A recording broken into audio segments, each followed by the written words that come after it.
I'm an associate professor of medical social sciences, pediatrics, and psychology here at Northwestern, and I'm also director of digital services at CBITS, and I direct the Lab for Scalable Mental Health. I'm super interested in the topic that we're going to be talking about today. I think it's so critically important and so incredibly complex. So I'm really glad that we have this panel of cross-sector experts to help us unpack how to approach digital mental health school-based partnerships. So in lieu of introducing everybody, I'm going to ask them to introduce themselves. So also, if folks have any questions for the panelists or overall, please feel free to use the Q&A function. If they're directed towards an individual, then the panelists will be able to type their answer to you directly. And for any questions that don't go answered via typing, I'll weave them into the conversation either at the end or during one of our chats. So without further ado, I'd love to ask our panelists today to start by sharing their name, their organization, and their role, and just a brief overview of how you became interested in digital mental health work in schools. Katie, we can start with you. All right. Thank you for that introduction, Jessica.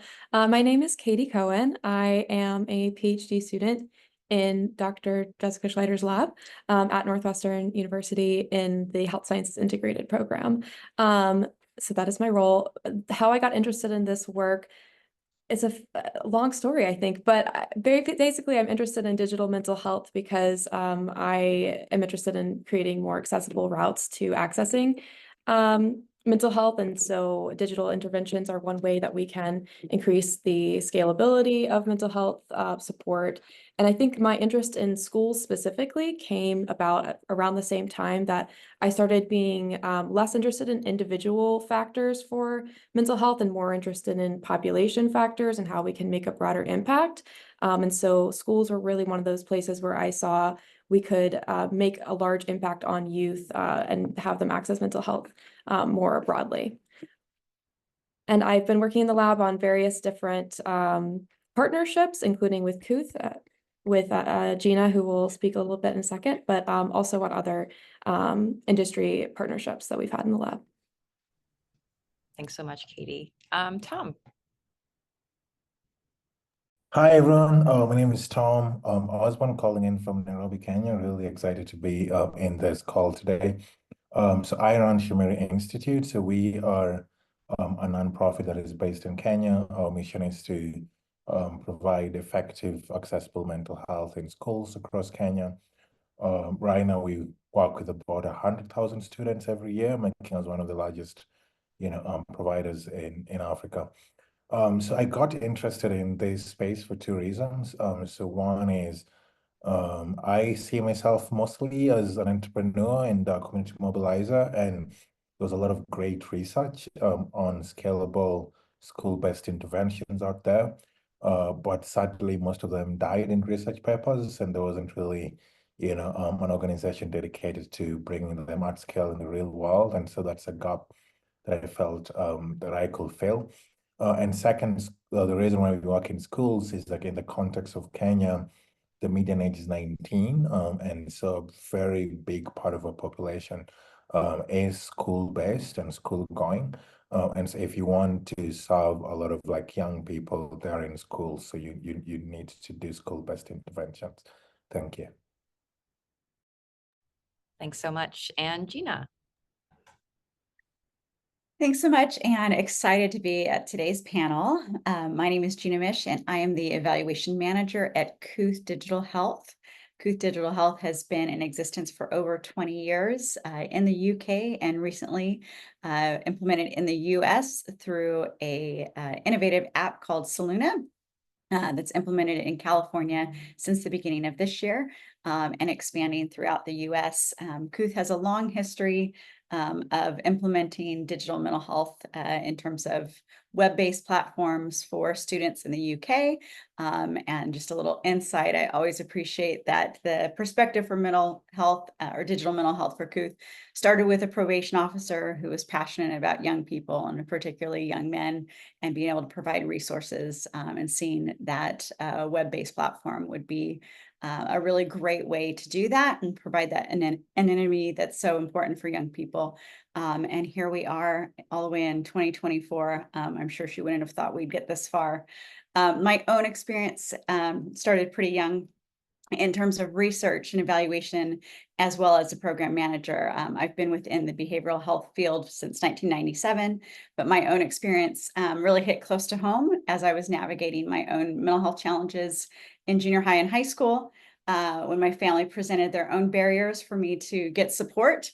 Back in the late 80s, there wasn't a Kooth, there wasn't a digital mental health app out there. And I had to navigate that journey by myself, often feeling isolated, especially in trying to get access, even though I had the insurance. So parents and families can sometimes be the biggest barrier there. And I think that still is the case. Such is the story, I think, that continues, and being able to integrate within a school system allows young people to access services really early on, as well as I believe that everyone deserves wholeness, and that health really encompasses both physical and mental well-being. That said, I have a passion to improve mental health literacy across the board, changing the way we speak about mental health. And I believe that utilizing a digital platform, especially with our younger generation, works well and allows us to impact that language. And finally, through research and evaluation, I now have that opportunity to produce the science that demonstrates the effectiveness of digital tools, especially within the schools. Thanks so much. It's super clear that everyone is driven to do this work out of seeing and being frustrated with the gaps that you see and how youth are able to access care in schools. I think across the board, it just emerges a very logical point of opportunity to leverage ways to bridge those gaps. And so there's a unified, drive for the why behind this work. But I think the approaches to how can differ quite a lot from different sectors' perspectives. And I'd love to hear all the panelists' thoughts on what do you see as the major benefits to establishing cross-sector partnerships and relationships in tackling these highly complex issues of integrating digital mental health solutions in schools. And anybody who'd like to can begin. Okay, I can get started. So I'll speak about our experience. So, in our experience at Shamiri, we realized pretty early that, to be able to do this, we had to pretty much build three arms, So one is, we had to be really good at research, because we wanted to do this in an evidence-based manner, especially since we were working in a context in Kenya, where obviously there isn't a lot of research on interventions in general, let alone like digital, mental health interventions. But at the same time, we also had to figure out how to be a doer, like an implementing organization that can actually, be able to implement this, as well as, kind of also work with policy and financing, etc. And so very soon we realized that it was very hard for one organization to be pretty good at doing all of these three things. So you need these three things to succeed, right? And so it became pretty clear for us that, we already have researchers and research labs which are really great at doing research and helping us build an evidence base. We already have a lot of organizations which are working the advocacy space and are really great at, policy and advocacy. And so we could, quote unquote, choose a lane and, kind of focus on building this implementation arm, but then be able to build strong relationships, with folks in research in academia and with folks in activism and policy, to ensure that we pretty much had these three arms that we needed to execute. And so for us, it's been really great. And I think kind of some of the benefits that we've been able to do that to have is leveraging on the expertise of people who are really, good at this. Most often implementing organizations hire an M&E specialist to try and see if they can do this in-house. But the reality is often the M&E specialist is not best in class, or the kind of research they're doing is not best in class, and they're also not really, trained or incentivized or equipped to be able to do best in class research, whereas, like research labs can't do best-in-class research, etc. And so I think a big benefit is just having the best of all these worlds, because like obviously researchers are incentivized to do great research and do publications, and we're incentivized to turn these publications into, real world impact, etc. And I think, and then also finally this like cross-pollination of ideas when you build this sectorial partnerships is often underestimated.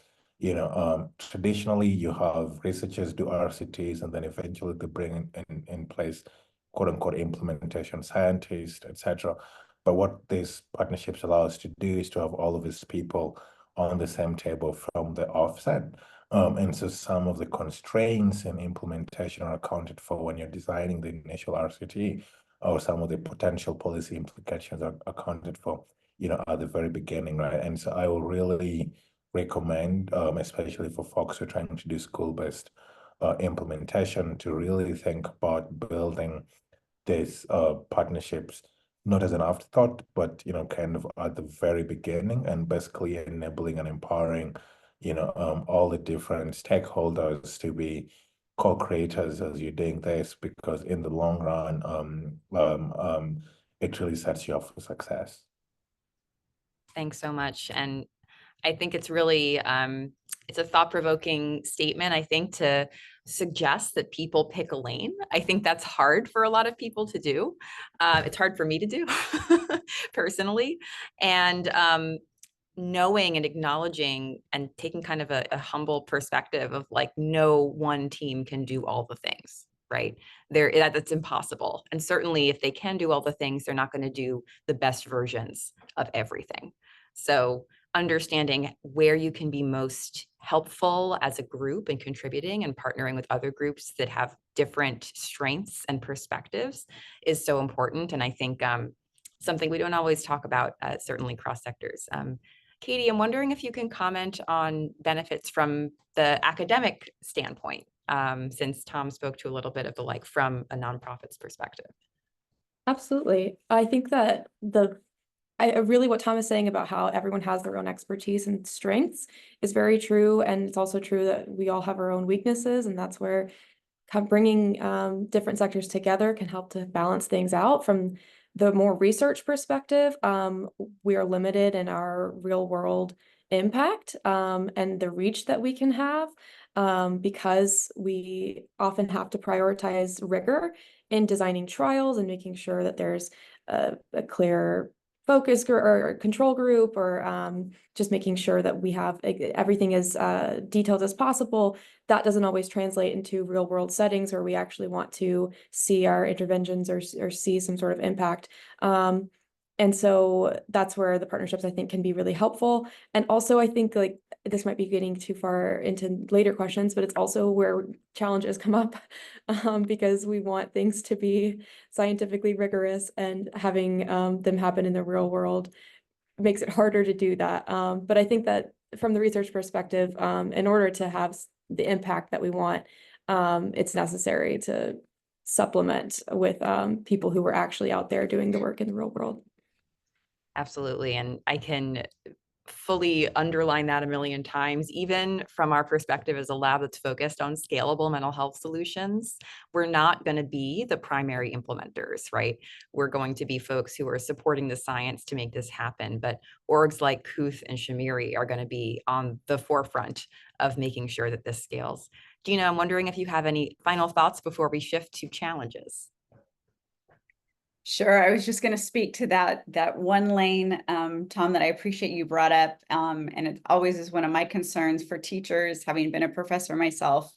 Oftentimes you don't get the opportunity to be in one lane. Of course, our teachers, especially with school-aged youth, are the #1 trusted sources of support for young people. And they're often getting these questions around mental health, behavioral health, emotions, well-being. How does this all fit? just the challenges that come up into a young teenager's life. And I just appreciate that there's so many different resources that are available to get in the hands of teachers, so that they feel more prepared to answer questions or connect. I also just feel like schools are a really ideal setting for prevention as well too. Appreciate the changes that have been happening over the last 5 years in the United States with tiered systems, recognizing that there's prevention and there's a need for early intervention, where digital mental health, I think, can really help, where there's a lack of resources is around that prevention and being able to provide well-being resources and tools, that content at the, ease of your fingertips. And so when those tier 1 types of screenings, being able to have an accessible resource, something else, and maybe embedded within it, the opportunity to connect to other resources that might be further upstream if needed in the future, I think is a real way that schools and digital mental health can partner well together to provide what's needed in the prevention arena. Yes, absolutely. I mean, partnering with schools alone is a cross-sector partnership when you think about where all of us are coming from and where we're trying to implement these tools. So the cross-sector partnerships, I think, come into play both in us relating to schools and partnering with school folks, and also in each other, figuring out how our different angles and expertise sections in digital mental health research and practice can come together and complement one another. So I'd love to move into what I mentioned before in the waiting room could probably take up the entire hour, which is challenges that come up in navigating cross-sector partnerships in school-based digital mental health. I would love for anybody to start, but where to begin, really? It's a complicated endeavor.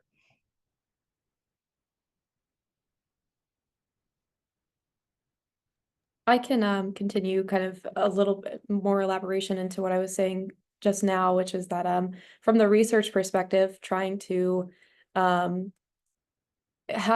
researchers often want a lot of control over what we're testing, and making sure that there's no extraneous variables, and making sure that we have very clear guidelines for what's going to happen. And it's hard when you are doing cross-sector partnerships with industry partners or school partners, because, as I said before, a strength is that in the real world, things are not always easy and clear, and there's going to be extraneous variables.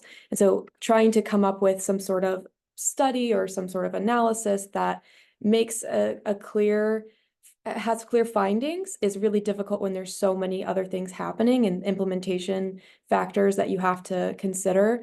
And so from a research perspective, that is, I think, one of the challenges that we have to constantly be thinking about, is how we can make some sort of rigorous scientific judgment or finding while also accounting for the fact that these things are way more complicated than they would be if we just created our own RCT and handled everything internally, but then that wouldn't be generalizable. It's this constant back and forth. And I think there's also just in the research world a lot of other steps that we have to take in terms of getting IRB approval, and just making sure that our institutions are on board with everything that we do, that there's some red tape involved that's difficult when you're in the research world. So the timelines don't always align, that folks within academia are used to / required to adhere to, and what is often required of folks from an industry or nonprofit perspective. Like, no, these kids need this now. How do we make it happen? Those can be difficult to navigate for sure. And the red tape, I mean, contracting alone is an adventure when working across sectors, at least from the academic standpoint. Mm-hmm. Gina? Katie, I think one of the things you were also alluding to is finding that common language around success.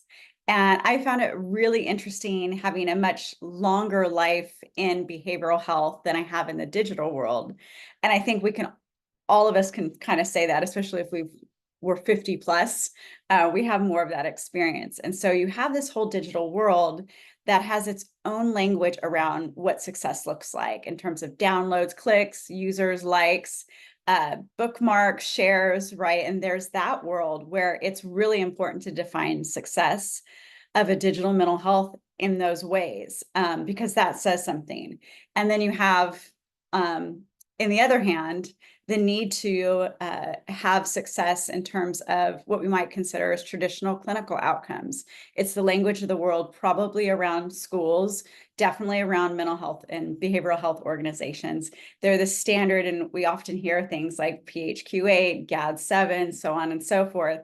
And then sometimes we're doing something creative and innovative within a digital space that can be uneasy because we need to create the evidence because we have this new marriage between digital technology, which is really innovative, along with the digital health app, and now we're going to implement it within schools. And so how can we also provide those outcomes that help schools feel comfortable with knowing that this is going to be a benefit for their students? So having that common language and seeing that not so much as a challenge, but how can we create something new in worlds that are, have been going on for 100 years, if we want to talk about psychology, right? We've already got some things that are embedded in that system, but how can we modernize that? And what can we say? And this is going to be a collaborative conversation that happens. And I think not only finding a common language, but I think we're developing a common language as well, too, of what it looks like within digital mental health, and to recognize that we've already come really far.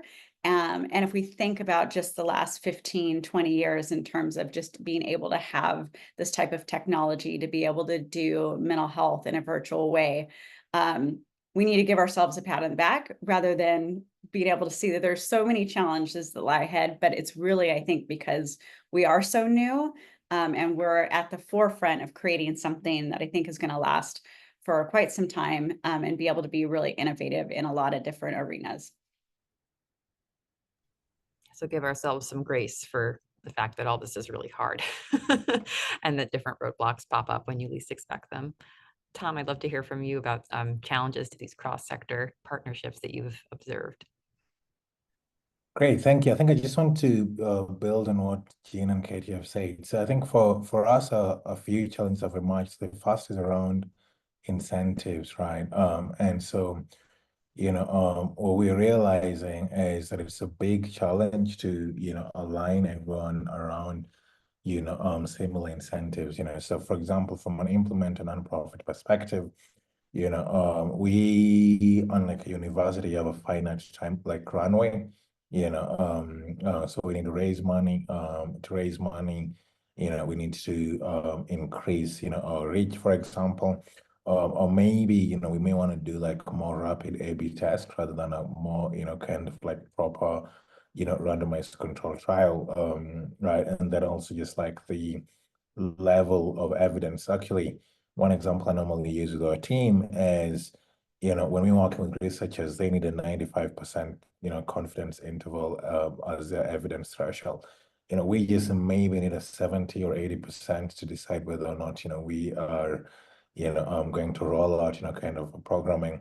But then how do you create space for us to recognize this, kind of like differences in incentives, and then find, kind of like a common incentive, because deep down, there's a reason why all of us are doing this type of work, and deep down, we can be able to figure out and structure, success in a way that makes sense. I think in the school setting, another challenge that arises is the different needs between different stakeholders. So what I mean by this is often students, parents, teachers, and school administration also have, like, you might think they're on the same page and they want the same thing, but they're all, kind of like looking at this differently. Teachers have their own ways through which they're like measured, and they care a little bit more about that. What parents think a success for their children is often what not the children themselves, and so that tends to also like throw a span in the work, even if like the researchers, implementers, etc., figure out what success looks like. Is then, kind of being able to marry what our definition of success is, with teachers, students, etc. So for example, to Gina's point around like the PHQ and the GAD, even if all of us are aligned on measuring that, one of the questions we sometimes get from parents is, okay, my child moved from a score of like 14 to 12. What does that really mean? And so, it's complicated because like in the school setting, we have a lot of different, kind of players and stakeholders. But how we try to think about it is think about it as like a sales process. And so you need to understand, what really matters to, kind of different stakeholders that you're working with. And you need to ensure that eventually in the collaboration, everyone feels that you've held a space for them and what matters to them is, also valued as you are undertaking this collaboration. Thank you. Yeah, that all definitely resonates. And what I heard from, I think everyone was, this challenge of identifying common goals and common success metrics across different parties. And I'm curious, what has worked for you all in terms of defining success in ways that partners in other sectors have sort of welcomed and embraced, and which kinds of success markers maybe haven't worked when you've proposed them. Curious if you have any impressions of that. Yes, I can go fast. So, what we've done is we've come up with this, we call it like the four enoughs frameworks that we think has really helped us to align, kind of what success looks like for different people. And so the first, which we just call good enough, and we think that really defines what success, kind of looks like from like a research perspective. So it's basically, measuring the effect size and, kind of like developing, rigorous evidence that, our interventions are creating lasting positive change in the lives of the people, that we're working with. And so when we, kind of collaborate with researchers, we're like, okay, so we have this four enoughs, you're really helping us like figure out if our interventions and our model is, good enough. And then from like an implementer perspective, and especially around scale, we care about what we call big enough. So just figuring out, what is the quote unquote true market size for impact. Like if we really think about the constraints and the constraints around, resources, geography, climate, availability of materials for this intervention, how many young people can we actually really, work with.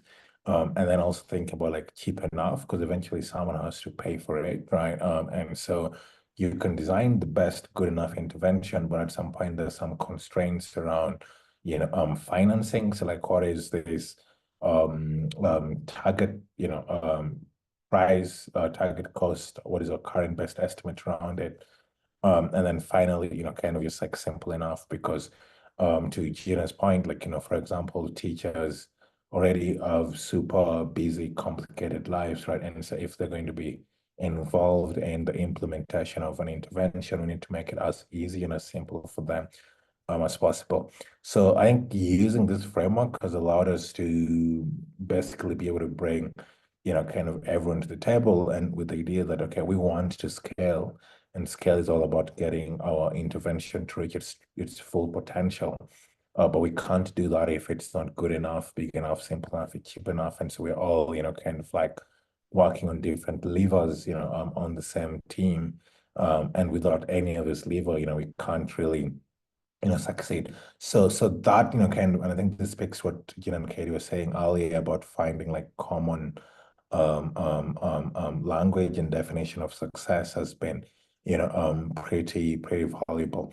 And then the second is just like allowing everyone to quote unquote succeed with what matters to them. So for example, if I'm working with a researcher, like publication is important for me, but it's not the most significant variable in kind of my own professional career. And so it makes sense for kind of me to in that regard prioritize them, focusing on what makes sense for them, in that regard, and vice versa. And so we found that that keeps everyone like super motivated because the professional incentives are also aligned with what we're trying to do, as an organization. Yeah, that's great. And that actually leads really nicely into the next question that I had, was navigating these often competing incentives and priorities from folks working on this really difficult problem from different sectors. So that is certainly one strategy for doing that. And Gina and Katie, I'd love to hear your thoughts on how to navigate those not always fully aligned sets of push and pull factors for folks. I've got a couple of things on this one. I think this is probably my favorite question, because one of the tools that Kooth uses and has used for quite some time that I think can be really helpful in getting stakeholders at the table, making sure everybody's heard, is starting with a theory of change, which is not novel for mental health, but can be a bit novel, I think, in the digital space. It's definitely been a tool I've used within evaluation design for a very long time. What's helpful about it is, one, at first, it's an iterative process, so we know it's going to change in itself, but it also allows you before implementation to pull the stakeholders together, usually in a number of different meetings and ways, to get their feedback on first being grounded on what is it that the application is going to do. What do we expect that users would get immediately, and what are the both short, intermediate, and long-term outcomes, and making sure that you've got that bridge from activities to long-term impact, and that you know that pathway.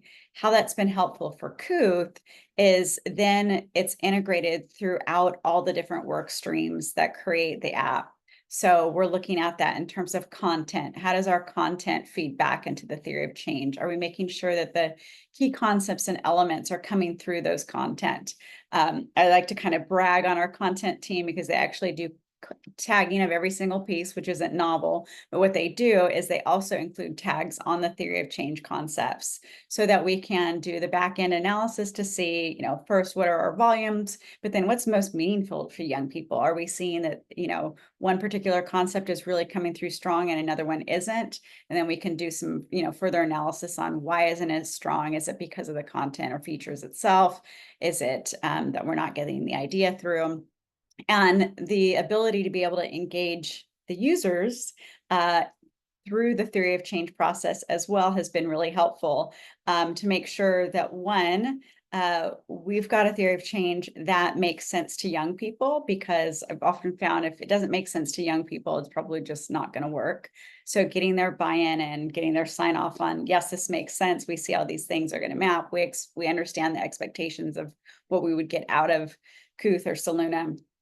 And then again, being able to have that iterative process as we have that feedback loop and we see the outcomes, we're getting the data, being able to report out positive results. We're also able to reflect on what's not working so well, and we can go back to that theory of change to see what needs to be tweaked, to talk to different stakeholders. So having a tool, I think, is really helpful. Dr. Millie Cowling at Kooth is working on a manuscript, and I think it's going to be really helpful for the implementation science piece.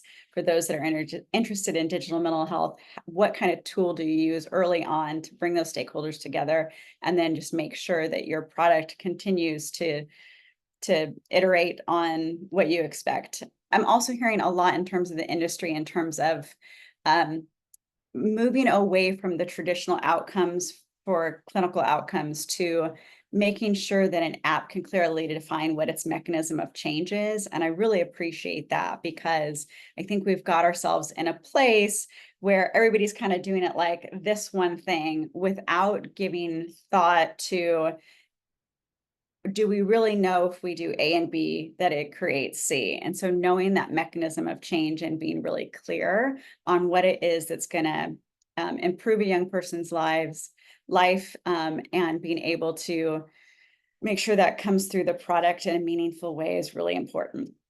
I also want to speak to, I can't not pass up this question and talk about this one, which is the session wants and needs outcome measure that was designed by Kooth and has gone through several processes that you would need to in order to gain that evidence. That we have manuscripts and publications on the effectiveness of it.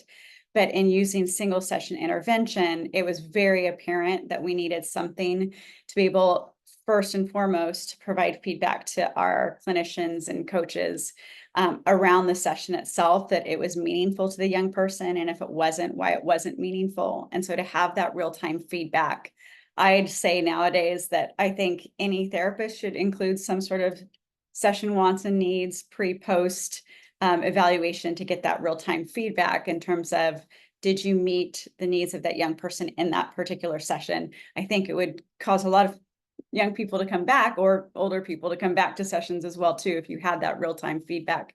But being able to have a measure like that and implement it, I think is really helpful as well. Absolutely. And so I think something I'm hearing too is that part of navigating these competing obligations and competing priorities for different organizations comes down first to creating, again, a common understanding of how what we're doing is going to have an effect, and what those mechanisms are, and what knowing those mechanisms allows us to do as a next step. So back to that common language piece. Katie, I'm curious if you have other thoughts on how to navigate these competing priorities. Yeah, I think that a lot of times when I think about competing priorities between research and industry, or research and schools, you almost have to approach it sometimes with a help me help you perspective of trying to explain why you have the priorities you do, and how that it's going to also help the partner that you have.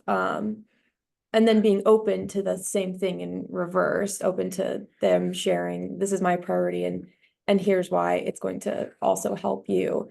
I think that just in any kind of collaboration, there's going to need some give and take when it comes to what is most important to prioritize, whether that's the research rigor or whether that's implementation, real world implementation. But I think that approaching it more from like seeing how, maybe, for example, a pre-registration is something that we do a lot in our lab. And I think that confuses partners sometimes, because it's not something that's commonly practiced, even within the research world. It's not practiced as much. And so we have to explain really, why is this helpful to you? And it almost comes down to selling it and saying, like, this is how we're eventually going to help you by doing this. And same thing with working with schools. And we've contacted schools before. We have to say, we can't just approach it from the sense of like, give us your participants, give us your students, and let us do research on them. But how is it going to help you, and help you sustainably, not just in this moment? So yeah, I think that there's a little bit of persuasion and a little bit of compromise when navigating the competing priorities.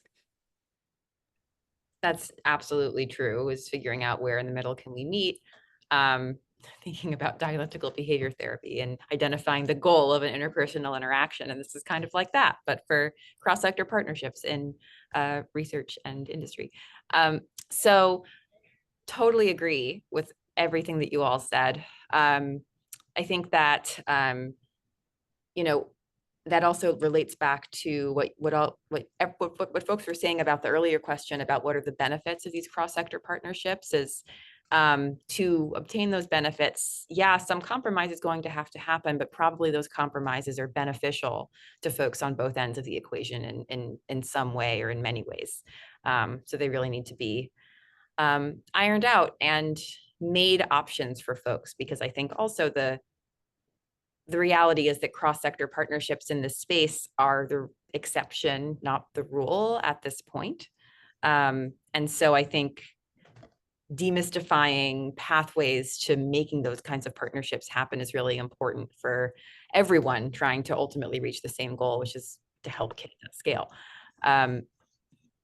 So another question that I would love to hear from you all about are the community engagement methods that you've employed to implement digital mental health interventions in schools. And if you could touch on the ways that different community partners like students, school staff, parents, school boards are involved in those processes, that would be fantastic, because that's a really important part of the equation.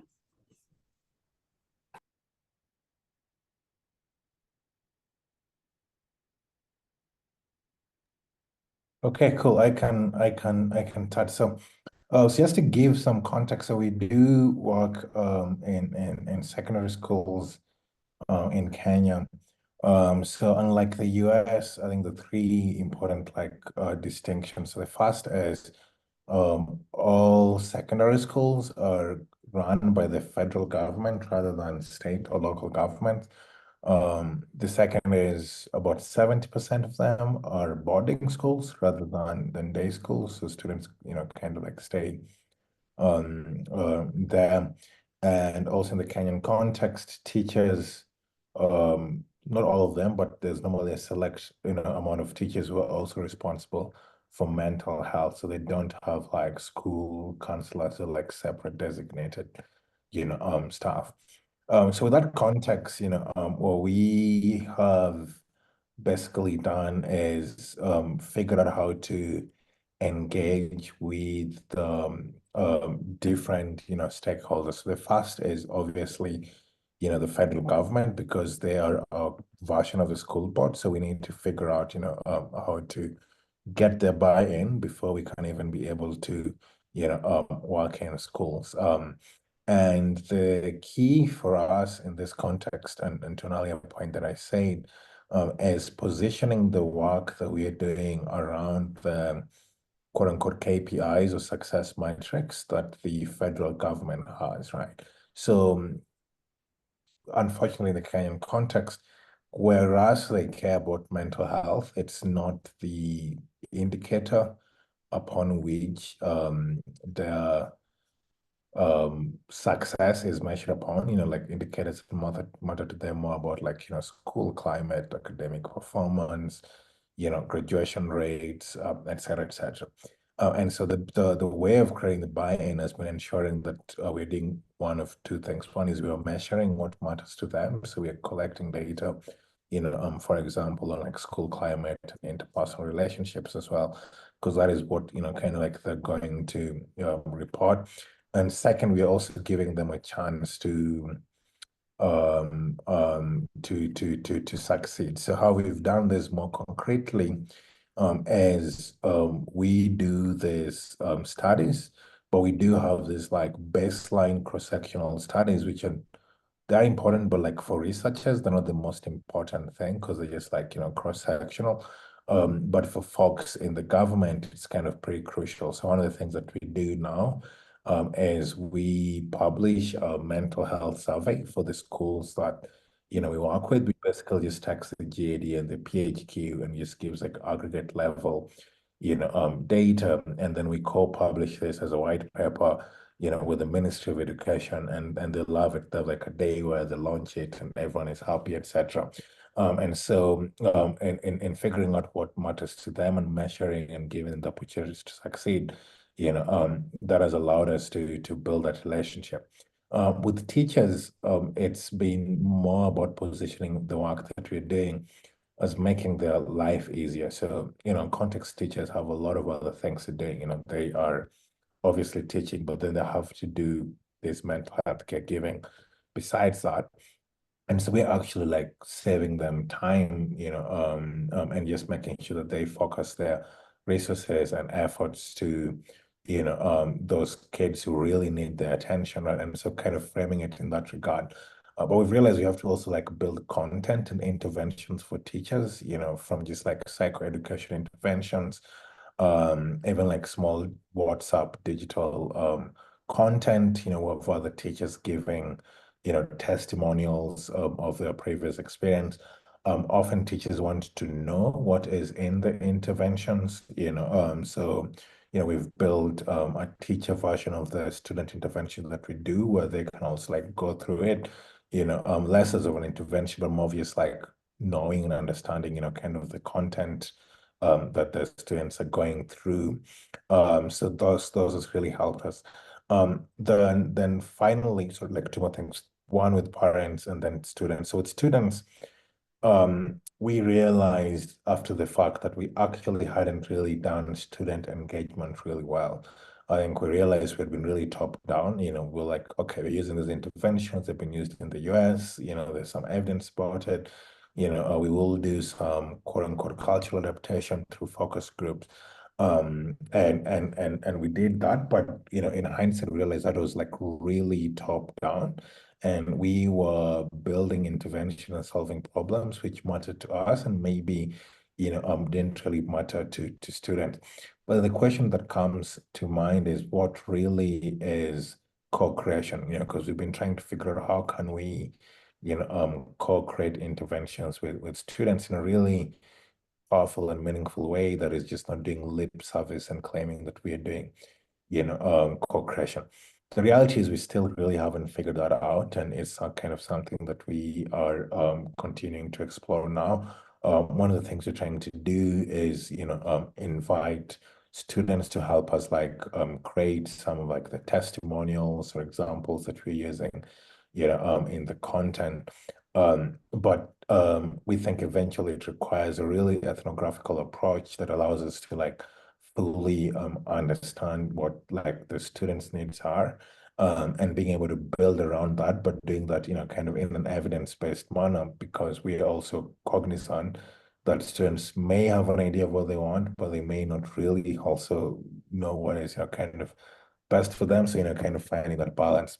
We've been slightly lucky, and I think I talked to Jessica and Kate in a previous conversation about this with regards to parents, in that we don't have as much of the dynamics that plays out in America, with regards to parents. So in Kenya, the nature of the culture is that teachers are still very highly regarded and respected by parents, and so parents tend to defer a lot of decision making towards teachers.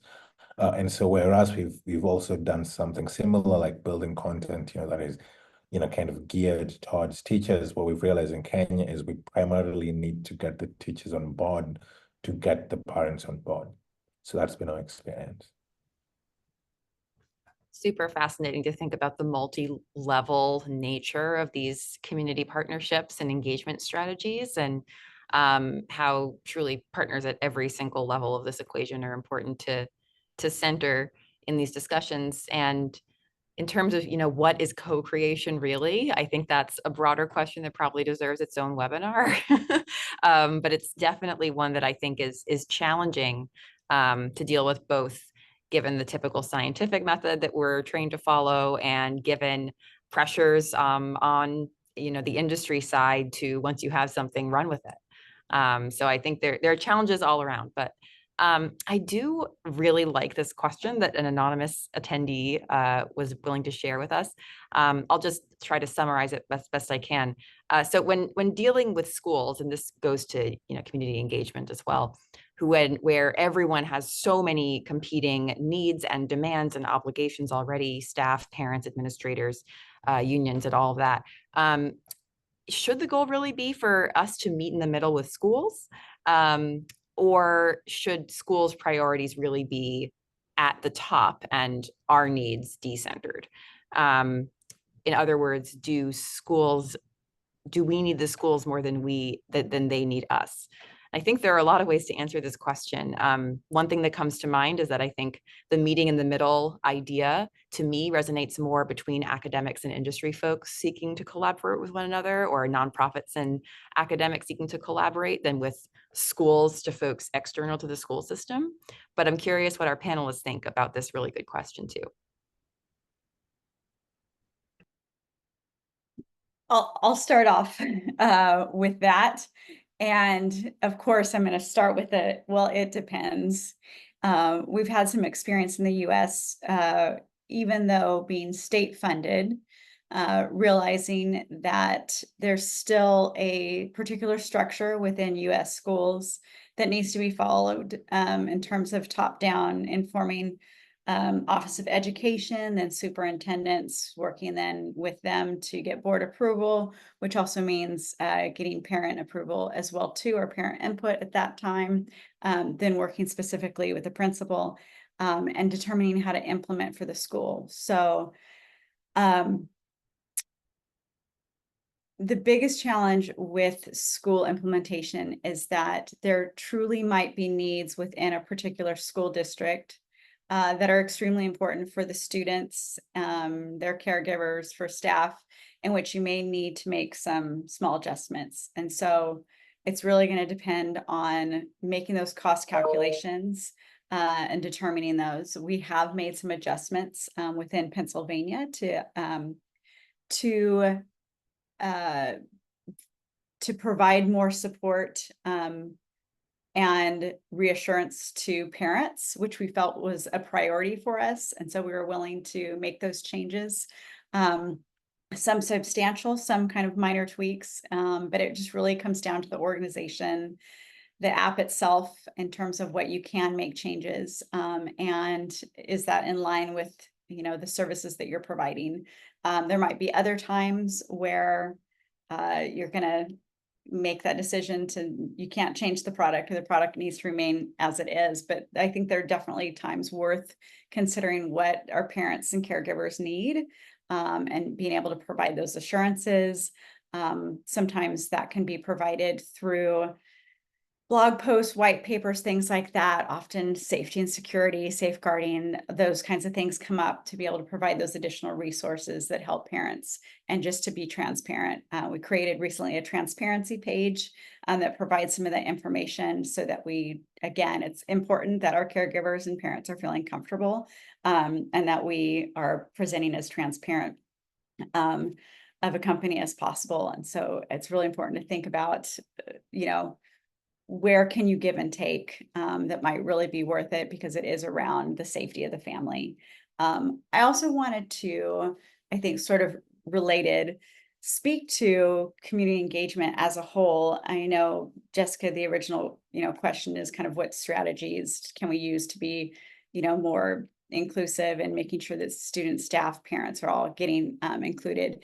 And one of the things I think we often miss with community engagement is, if we come at it where our primary goal is getting our app integrated into a system, we've already lost. But instead, if we can approach every single one of those meetings and opportunities, where it's tabling in an event, doing a webinar, meeting one-on-one with a principal, if we look at those as opportunities to challenge stigmas, to offer tips and help and encourage a more supportive environment for students, then what we end up building is the groundwork for future collaborations. And we're actually providing psychoeducation to those people who may not be advocating yet for their young people. So there's a two-parter with that community engagement, to realize that a big piece of it is a need for some audience to have their own psychoeducation. And in my opinion, that's a win for mental health as a whole.